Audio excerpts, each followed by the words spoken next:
This is a quick video of the Chapter 19 warm-up. This problem is about a statistics professor asked her students whether or not they were registered to vote. Now this says she took a sample of 50 students, so that's your sample size, and it was randomly sampled from her 700 students. The reason that they are telling you that she has 700 students and that's the population, that has to do later with this independence condition to say that you know then that 50 is less than 10% of 700 students. All right, so that's why you were asked to, that's why they gave you the population of 700. All right, so um, when she took a sample of 50 students, 35 said that they were registered to vote. That is giving you your sample results. So your p hat is 35 over 50, which is 0.7. All right. Now you're asked to complete a full panic model 95% interval for the true proportion. Here it is, what you're finding, the true proportion of the professor's students who are registered to vote, because she doesn't want to ask all 700 of them, so she's just going to take a sample and go with that. So the P part of the panic model is the parameter of interest. And so what you are doing, so what you write is P equals, because that's the population proportion that you are estimating. You are estimating the proportion of the statistics professor students that are registered to vote. Now, the A means you have to do the assumptions and the conditions, so that's this section here. The random was stated, randomly sampled from her 700 students. Independent is where the sample size of 50 is less than 10% of the population of 700 students. Large enough for proportions is that n times p is greater than or equal to 10, and n times 1 minus p is greater than or equal to 10. Well, your n is 50, your p is 0.7, so guess what that gives you? The 35 students that say they were registered. And so then, of course, the 50 times the 0.3 is greater than or equal to 10, because that is the 15 students that were not registered to vote.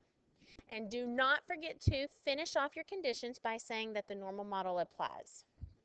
All right, the N in the panic model is the name of this thing that we're doing, and all that you know how to do so far is this thing called a 1 proportion Z interval. So that's what we are making. Next is the actual creation of the interval. So I kind of wrote out some things here. You remember on your formula chart, and actually I could show you where that is on your formula chart real quickly so that you have that if you forget that formula. Okay, so on your formula chart, which looks like this, the front of it is this, but the back of it, so if you turn it over to the back,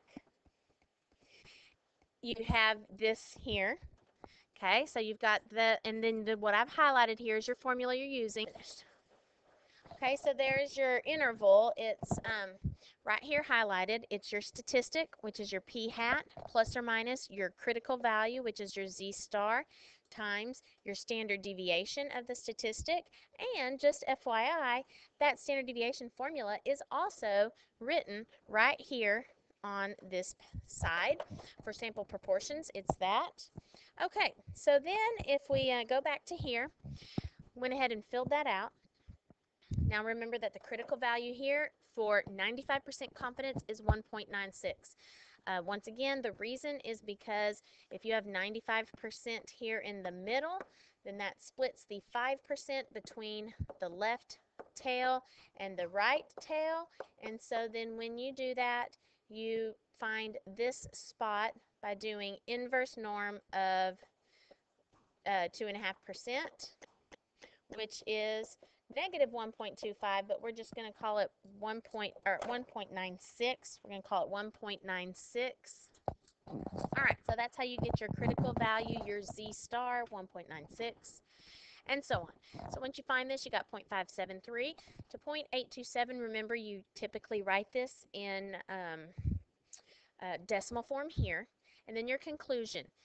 I am 95% confident that the true proportion of statistics professor students that are registered to vote is between 57.3% and 82.7%. Remember that this right here statement, you can get that from two places. You can get that from this P, that's what you wrote, which is also in the problem. Okay, so you should be stating those word for word from those problems. Now, not on this warm-up, but I know that I've asked you to do this on the quiz tomorrow, so I want to ask you, if you were asked to interpret 95% confidence confidence level, okay, then we talked about that, and we're going to do that in context here. Yesterday we studied that with our globe problem, where we had all of these intervals, various intervals, and what we said was we expected that we'll go ahead and put in there, about 95% of all 95% confidence intervals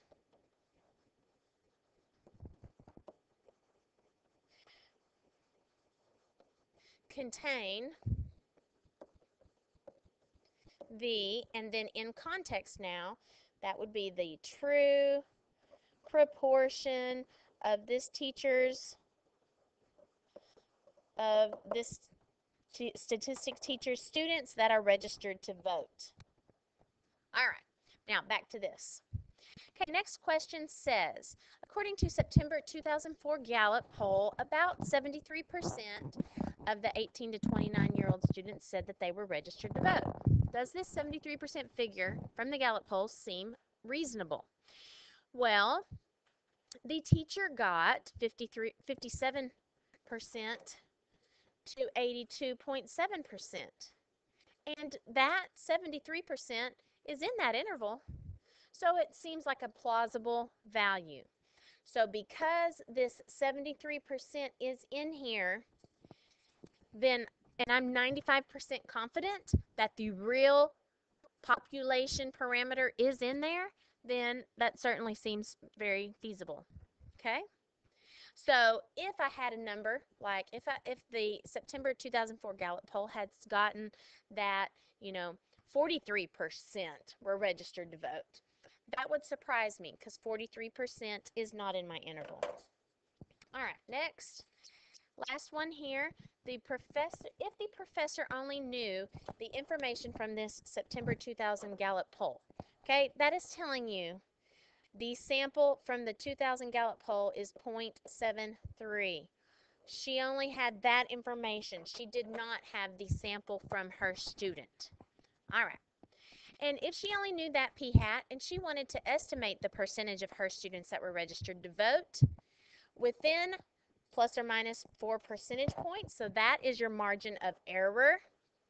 Margin of error is 0.04 with 95% confidence. Then how many students should she sample? That is saying what is in. Okay, so we had done that yesterday, but what we're going to do is set up our formula where the margin of error is this critical value times this standard deviation of our statistic. Here is the p-hat. Here is the 1 minus p-hat over n. And then I would do that in my calculator. So let me go ahead and show you pulling that up so you can see all of that in your calculator where we keep it all in there. So that's going to be this. I would first take 0.04 and divide that by 1.96. After I do that, I would square both sides. And finally, I would take this product of 0.73 times 0.27, and I would divide that by that previous answer. And so that gives me the 473.24, which I always round up, is 474 students. So if she wanted to have that type of accuracy where she only has a margin of error of 4%, she would have to sample 474 students. Now, not that you need to note this, but it is interesting that if she decided to sample 474 of her 700 students, that would violate the independence condition, and so technically she doesn't have the ability to be that accurate with that level of confidence. Okay, that's your warm-up for the quiz chapter 19 tomorrow.